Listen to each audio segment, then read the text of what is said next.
हमारे गुरुजी हमारे साथ बैठे हों, अंग संग बैठे हों और उनके समक्ष हम इतनी बातें कर ले जाएं, अच्छा तो नहीं लग रहा है। लेकिन बहुत आवश्यक था कि आप लोगों को योग के प्रति, आपको योग से परिचय कराएं। ये जो कमर सीधी करके ये दास आपके सामने बैठा है, इसकी कमर आपने सीधी की है, किसी और ने नहीं सीधी की है। ये जितनी बातें करने सिखाई हैं आप लोगों ने मुझको सिखाई हैं।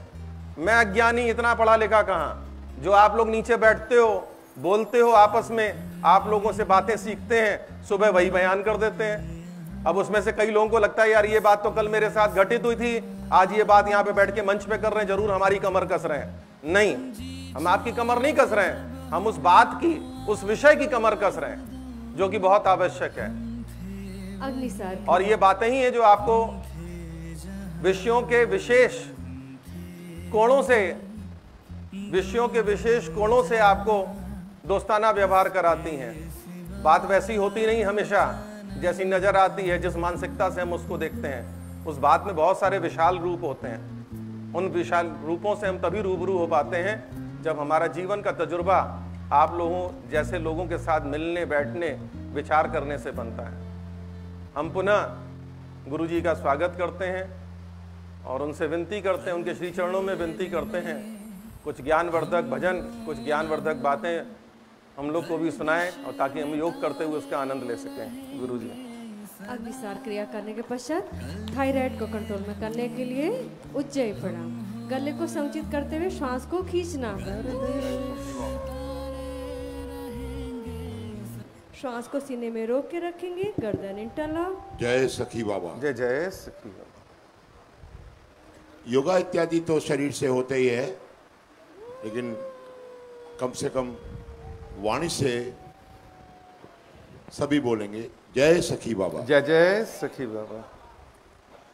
कितनी सारी बातें एक वाक्य में ये कह जाते हैं।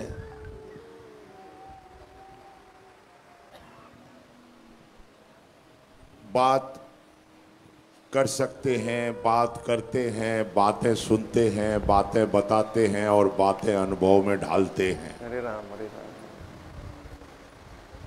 हाथों का अभ्यास। चावल पकते हैं, पानी चढ़ाते हैं, अग्नि लगाते हैं और उसके बाद फिर ये क्या अशोक जी बातें, चावल, विचार, बड़ी अजीब सी बात है। मुझे तो कभी कभी ऐसा लगता है कि ये पुरुष नहीं महापुरुष है। अरे बाप रे बाप। बाएं हाथ से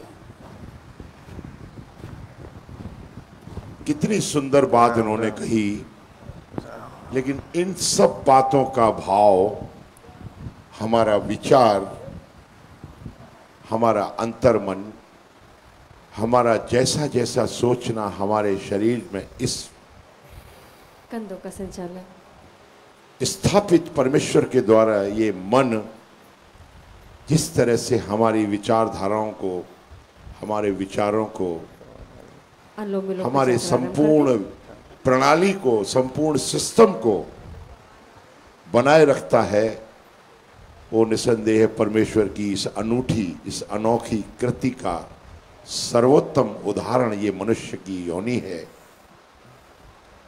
जिसमें हमारे लिए इस श्वसन तंत्र में कहना चाहिए, इस शरीर में कहना चाहिए, इस काया में कहना चाहिए, इसमें उठने वाले मन में मनोभावों को एक तरह से संयोजित करते हुए कहना चाहिए। वो सारी बातें मैं थोड़े समय में प्रयास करूंगा आपके साथ साझा कर सकूं। मुझे बड़ा सौभाग्य मिलता है कभी कभी इस सभा में हमारे योग साधकों के बीच में बैठ के कुछ ऐसा गुफ्तगू करने का कि बड़ी मन को आह्लादित करने वाली बात हो जाती है। और हमारे भैया अशोक की अरे अच्छे हैं आप यार। निसंदेह ऐसी जीवन की यात्रा में हम सभी को सहभागी बनाए हुए हैं, सहयात्री बनाए हुए हैं। हम इनके साथ, ये हमारे साथ वैचारिक संपत्ति जो इनके पास है उसको खूब लुटाते हैं और आप लोगों से लूट लूट के अनुभव के आधार पर अपने जीवन को भी सुधारते हैं और हमारे लिए भी धन्य प्रवृत्ति पैदा करते हैं कि हम भी ऐसे विचारों में, अपने मनोभावों में, अपने शरीर में ऐसी बातें लाएं जिससे हमारे जीवन का उद्धार हो। सीधी सी बात, विचार बहुत ही महत्वपूर्ण बिंदु है आज की बातचीत का। हमारे जीवन में यदि हम जीवित हैं, क्या होता है, किस पल होता है, रात को कैसे सोते हैं, सवेरे सर्वांगीण हमारे विकसित होने वाले सारे तंतु अथवा कार्यरत होने वाले सारे अवयव काम करते हैं अथवा नहीं करते हैं, ये सभी कुछ हमारे विचार पर आधारित है। हमारे मन में उठने वाले विचार कैसे हैं, यदि हम साक्षी भाव से अपने मन के विचारों को देखें, साक्षी भाव से अपने मन के विचारों को टटोलें, साक्षी भाव से अपने मन के विचारों को मथें, मंथन करें, चिंतन करें, मनन करें अथवा उन विचारों को आत्मसात करें, उन विचारों को एक दूसरे को समर्पित करें, एक दूसरे से स्वीकार करें, उन विचारों की प्रक्रिया में संपूर्ण जीवन हमारा चलता जा रहा है। प्रभु के द्वारा ऐसा संचरित है और ऐसा ही परमपिता परमेश्वर हमारे लिए हमारे विचारधाराओं को संचालित करता रहता है। आवश्यकता इस बात की है कि हमारे विचार कैसे हों। हमारे विचार हमारे मन में उठने वाले भावों को जन्म देते हैं। इन विचारों के आधार पर हमारे भाव, हमारे मनोभाव कैसे होते हैं, इस पर थोड़ा सा हम लोग चर्चा करेंगे। हमारे मन में उठने वाले भाव वैसे ही विचार उठते हैं जैसे हमारी सांस चलती है। हम जीवित हैं, हम सांस ले रहे हैं। इस पंचभूत शरीर के अंतर्गत जो हमारे अंदर भू, जल, पावक, गगन और समीर यानी भगवान आप लोग कहेंगे, भा से भूमि, गा से गगन, व से वायु, आ से अग्नि, ना से नीर, इस भगवान तत्व, पांचों तत्वों के रूप में ये जो भगवान हमारे अंतर में बैठा है, यही हमारे विचारों का सृजन करता है, विचारों को तृप्त करता है, विचारों को शुद्ध करता है, विचारों को हमारे संचालन में लाता है, विचारों को संचरित करता है।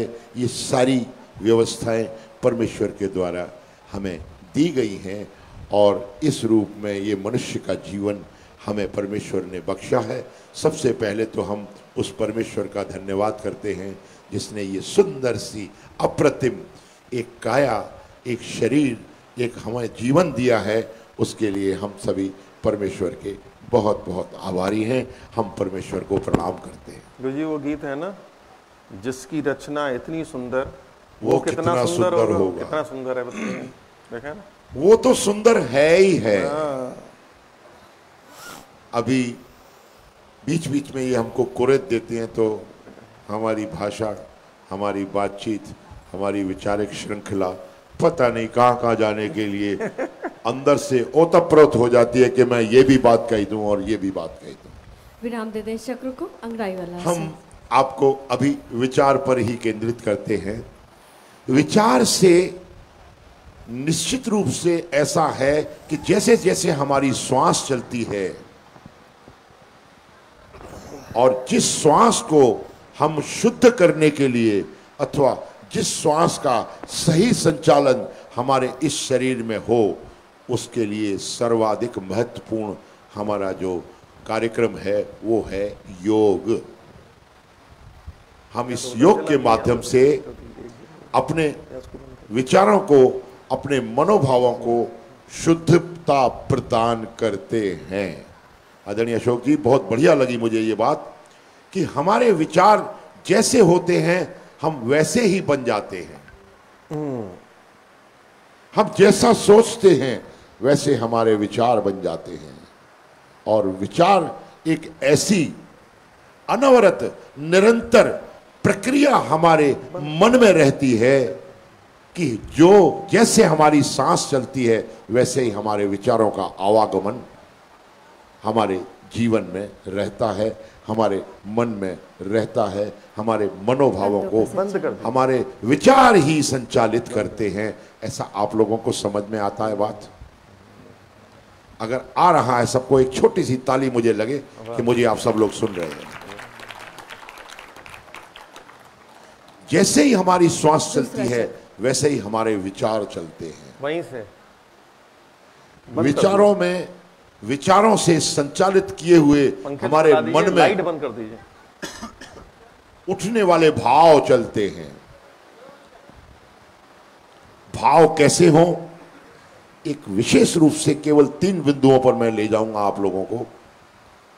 हमारे मनोभाव जो हमारी सांस से संचालित विचार हैं, उन विचारों को मनोभावों पे लाने के लिए हम अपने मन में भाव कैसे लाएं, इसके लिए मैं आप लोगों को व्यवस्थित कर रहा हूं अपनी बातचीत में कि हमारे विचार 3 बिंदुओं पर आधारित हैं। हमारे विचारों से उठने वाले, विचारों से संचालित हमारे मन के भाव 3 बिंदुओं पर रहें। सबसे पहला बिंदु मैं लेकर आऊंगा, अशोक जी, जब कभी आपने सुना होगा कि हमारे अंतर में, हमारे मन में एक भाव ऐसा आवे जिसमें चिंता नहीं करनी। अचिंत्य भाव कहते हैं इसको। हमें चिंता नहीं करनी। दूसरा मनोभाव जो इस अचिंत्य भाव से ही और अधिक महत्वपूर्ण है, वो है स्वीकार भाव। बिल्कुल। पहला मैंने क्या बताया? चिंता नहीं, अचिंत्य भाव। हमारे मन के विचार ऐसे विचार लाएं जिसमें हमारे मन में चिंताएं पैदा न हो, हमारे मनोभाव को चिंताएं ग्रसित न करें, चिंताएं उनको उद्वेलित न करें, चिंताएं उनको परेशान न करें, चिंताएं उनको आहत न करें। धीरे धीरे करके मैं परतें खोल रहा हूं भैया अशोक जी। अचिंत्य भाव एक ऐसा भाव है कि जिसमें हम सीधा सीधा अध्यात्म में उतरते हैं। चिंता नहीं करनी। चिंता क्यों करनी भाई? क्या चिंता है? इस वक्त 6:40 हुए हैं और 17 सेकंड। ये 6, 40, 20, 22, 25 सेकंड घड़ी की सुइयों के हिसाब से समय बीतता चला जा रहा है। और आज तक के इस समय तक, अपने जन्म से लेके जिस दिन आपने मां के गर्भ से जन्म लिया और पहली सांस ली, उससे लेके आज की इस सांस तक जो कुछ भी आपके जीवन में घटित हुआ है वो आपने देखा है? देखा है। हम जीवित हैं। हम शैशवावस्था में जब हम सांस ले रहे थे, हमको कुछ भी नहीं पता था हमने क्या देखा, हमें यह भी नहीं पता था कि हमको क्या देखा, हमने क्या देखना है। परंतु शैशवावस्था से भी, नवजात शिशु की उस अवस्था से भी जब हमने पहली सांस ली है, अभी तक जो कुछ भी घटित घटनाक्रम चला है परमेश्वर के द्वारा हमारे जीवन में टाका गया है, हमारे जीवन को संचरित किया गया है, हमारे जीवन को संचालित किया है, वो हमने सब देखा है। हाँ या ना? देखा है। हाँ या ना? हाँ। और इस पल में जो हम कर रहे हैं वो हम सब देख रहे हैं। हाँ। हाँ या ना? हमारे मन में एक भाव उठता है, हम साक्षी होकर अपने मन के विचारों को, अपने मन के भावों को देख रहे हैं। हाँ। पहली सांस से लेके अभी तक जो भी जिसकी उम्र है, जितनी सांसें, कहते हैं 22,726 सांसें एक दिन में सांसों का आवागमन रहता है। इतनी सांसें जीवन में हम लोग लेते देते रहे हैं, आवागमन सांसों का चलता रहा। इसमें एक सांस के आने में भी कई एक विचार, कई एक मनोभाव हमारे जीवन में चलते रहे हैं। और जन्म की पहली सांस, जन्म उपरांत पहली सांस से लेके अब तक हमने इतनी सांसें ली हैं। इतनी सांसों के साथ साथ हमारे जो भी मनोभाव आए हैं, उसमें एक भाव ये जोड़ लिया जाए कि हमने सब कुछ देखा है, हमें क्या चिंता है, क्यों चिंता करें। हम अभी जो देख रहे हैं इस सांस के साथ, वो भी हम अभी देख रहे हैं, हाँ या ना? हाँ। और इसके 5 मिनट बाद क्या होना है आपको पता है? नहीं। अब नहीं क्यों कर रहे हो भाई? पता नहीं है। अब भी हाँ करो ना। जब मेरी सारी बातों का जवाब हाँ में है, तो इस वक्त के 5 मिनट के बाद अथवा 5 पल के बाद अथवा 5 सेकंड के बाद क्या होना है? गुरुजी, अभी रात को समाचार सुन रहे थे कि एक और नर्तकी, यानी कि इससे पहले भी ऐसी कई घटनाएं हुई हैं, एक नर्तकी नाचते नाचते, स्वाहा, एक वक्ता बोलते बोलते, हाँ तो शिव जी ने अपने पास बुला लिया ना, शिव ने उसको शव में बदल दिया ना। मेरा यही भाव है कि जब इतना हमें पता नहीं है इसके 5 पल बाद, 5 सेकंड बाद क्या होना है, हमारे संज्ञान में आएगा ही नहीं। पता नहीं हम हो न हो।